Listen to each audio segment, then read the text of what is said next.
Olá, caros alunos, eu sou a professora Verônica e espero que estejam animados para mais esta aula de Sociologia. Hoje vamos falar sobre a família como um espaço de reprodução social e sobre como as ciências sociais observam a família. Iniciemos então falando da família como um espaço de reprodução social. No final do século XIX e início do século XX, a organização familiar no Brasil recebeu influência dos imigrantes vindos de vários países europeus e asiáticos. Eles tiveram um papel importante na produção agrícola e industrial do país. Esses imigrantes constituíram famílias numerosas e, diferente dos escravos na condição de liberdade, eles puderam mantê-las unidas, preservando e recriando costumes e tradições de seus países de origem. Assim, agregaram à cultura local valores sociais e novas formas de educar e socializar as crianças. No meio rural, sobretudo, as famílias costumavam ser bem numerosas e os filhos desde cedo compunham a mão de obra para a lavoura. Com as modificações no campo, modernização e a mecanização da agricultura, diminuição da necessidade de mão de obra, antes essencialmente de origem familiar, o desenvolvimento da agroindústria na segunda metade do século XX, muitas famílias migraram para os centros urbanos em busca de melhores oportunidades. Essas famílias atuarão como agentes de mudança no Brasil, que se urbanizava, ao mesmo tempo que eram forçadas a se adaptarem à moradia nas cidades, a novos modos de vida, ao trabalho industrial ou a tarefas que desconheciam até então. Diante da impossibilidade de produzir para a própria subsistência no ambiente urbano e das dificuldades por que passavam em razão da baixa remuneração, esses grupos familiares se reorganizaram para viabilizar a participação de seus membros no mercado de trabalho. Assim, enquanto os filhos mais velhos exerciam atividades para complementar a renda das famílias, os filhos menores de famílias pobres passaram a ser cuidados pelos irmãos mais velhos ou por alguém da vizinhança.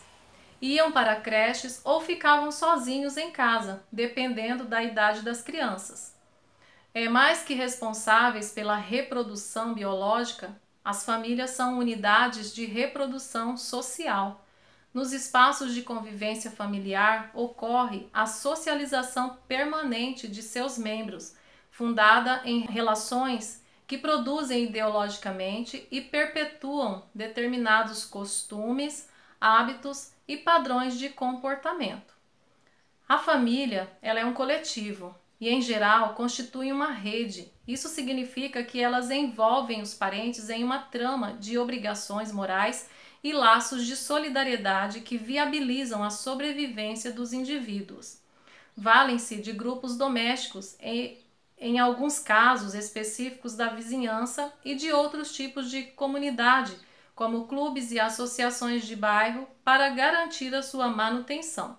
A antropóloga brasileira Cíntia Sarti, em 1941, observou famílias de trabalhadores de baixa renda e percebeu que aquele que era o responsável por prover o sustento da casa teria preferência para alimentar-se, quando havia alimentos, e os demais comeriam depois. Tal costume seria uma forma de assegurar àqueles indivíduos as condições mínimas necessárias para o trabalho e, assim, garantir a sobrevivência de toda a família. Esse exemplo ilustra bem a forma como o interesse do coletivo, da família, pode se sobrepor ao interesse individual. Outros estudos das ciências sociais mostram que em famílias de classe média e alta existem formas de o grupo investir coletivamente em seus membros, o que garante a manutenção ou a ascensão do seu status social. Os pais podem priorizar que apenas um dos filhos frequente uma escola particular ou possa cursar o ensino superior sem precisar trabalhar simultaneamente. Por exemplo, por entenderem que esse investimento terá retorno em benefício do coletivo. Algumas mães de classe média também optam por não dar continuidade às suas carreiras profissionais, pensando que o seu tempo pode ser bem mais empregado cuidando das atividades voltadas à família e ao desenvolvimento dos filhos. Em muitas famílias, a noção de comunidade é importante, por exemplo, para criar vínculos que permitem que os pais trabalhem enquanto os filhos ficam em casa. Assim, a própria vizinhança poderá olhar por estas crianças. Falaremos agora sobre o tema As ciências sociais observam a família.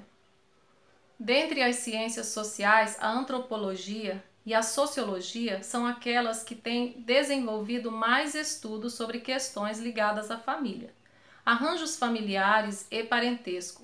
Como a família é uma instituição central para compreender a sociedade pela importância que atribuímos a ela. Centenas de autores abordam o assunto antes mesmo de essas duas disciplinas serem inauguradas como ciências no século XIX. Os antropólogos sociais, conforme afirma o inglês Tom Bottomori, 1920 a 1992, dedicaram grande parte do seu esforço à análise dos sistemas de parentesco de determinadas sociedades e o seu estudo comparado. Esse interesse reflete o fato de ser o parentesco de importância suprema nas sociedades primitivas.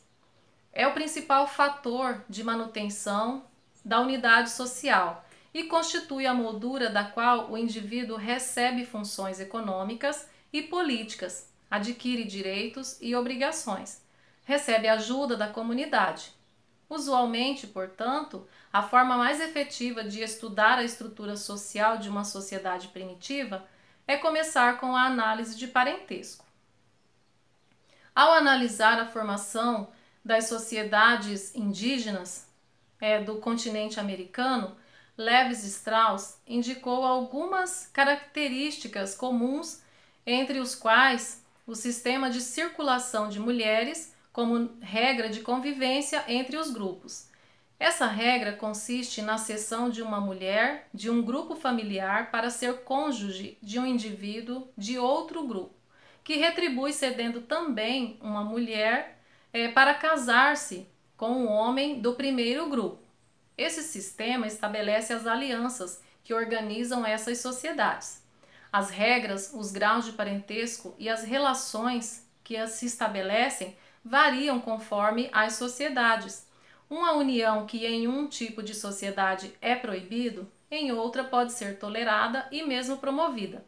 É o caso, por exemplo, da proibição de casamentos entre primos paralelos e do estímulo ao casamento entre primos cruzados, que ocorre em muitas sociedades. Para desvendar essas e outras formas de relação nas sociedades indígenas, os antropólogos fizeram inúmeros estudos comparativos dos sistemas de parentesco.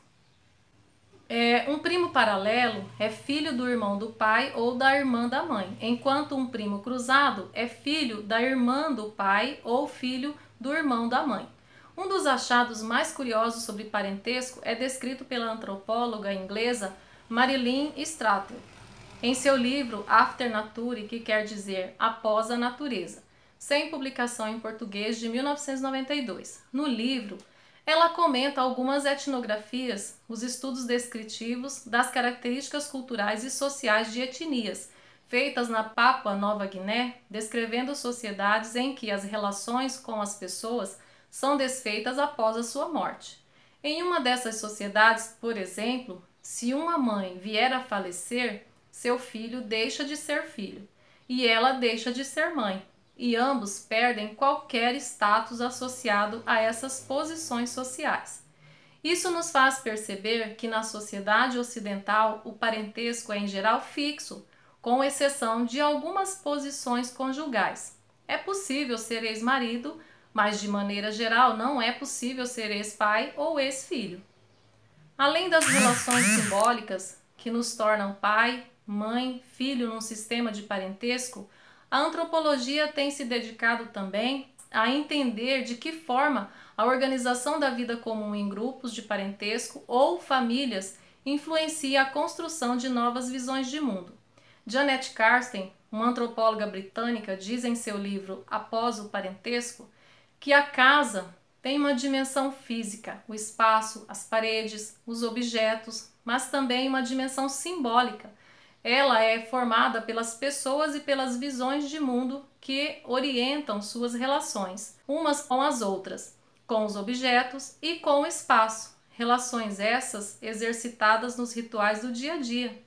Segundo essa autora, a forma como a casa está organizada, a forma como os seus habitantes fazem as refeições ou dividem tarefas são importantes momentos de construir, transmitir e reafirmar valores, conceitos e visões de mundo. Pierre Bourdieu partia dessa mesma percepção, utilizando a instituição familiar como um objeto em estudo de variados assuntos, entre eles o de como a estrutura desigual da sociedade se mantém de forma tão sólida.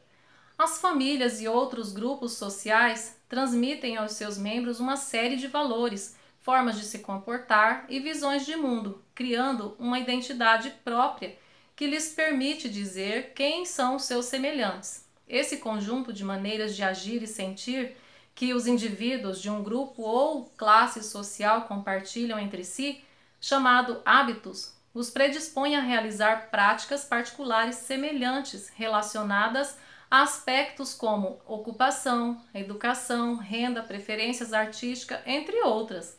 A transmissão desse conjunto de propriedade simbólica é uma das formas que os grupos com mais poder na sociedade têm para manter o seu status. Informações sobre a vida familiar e cotidiana das pessoas são ferramentas centrais para o estudo sociológicos. A sociologia e a ciência política abordam também a questão do poder e da dominação de determinados grupos familiares e a sua perpetuação nos cenários políticos internacional e brasileiro, tendo por base a análise da riqueza e de genealogias que revelam as interligações entre as redes de parentesco, a riqueza e o poder político dessas famílias. Provam, portanto, que esses grupos se utilizam de inúmeras estratégias para manter a coesão do grupo, seus valores, sua sobrevivência e, conforme o caso, seus privilégios, prestígio e o poder. Exemplo literário de uma família oligárquica tradicional no Brasil está aí na trilogia O Tempo e o Vento, de Érico Veríssimo, que narra a histórica saga de Ana Terra e Pedro Missioneiro. Vertentes da sociologia veem a família por diversos ângulos. Os cientistas sociais que adotam a metodologia funcionalista procuravam ver na família as necessidades sociais que ela satisfaz, como o controle da sexualidade e a procriação, o sustento de seus membros e a garantia de um status social, a socialização, o cuidado e a proteção das crianças.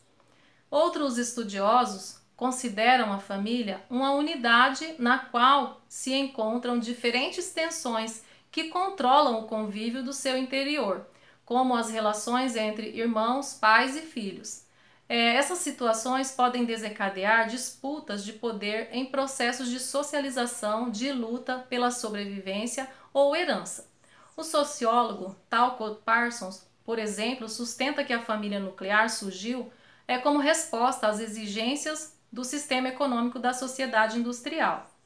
Estudos recentes e críticos apontam que a família está vinculada ao processo geral de constituição da sociedade, e é nesse sentido que nas sociedades modernas observa-se a paridade entre os cônjuges. Sociólogos da teoria crítica, como os alemães Theodor Adorno e Max Horkheimer, refletem sobre interesses conflitantes na instituição familiar, indagando uma vez que deve proteger seus membros de um mundo no qual está presente a pressão social.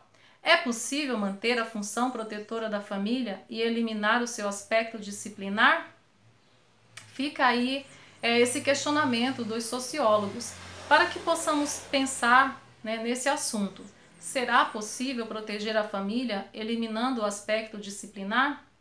Bem, por hoje é só. Espero ter contribuído com o seu conhecimento. Não esqueça de fazer as atividades dentro do prazo estipulado. Leia o conteúdo, consulte o seu livro para responder as questões. Bom estudo e uma ótima semana a todos!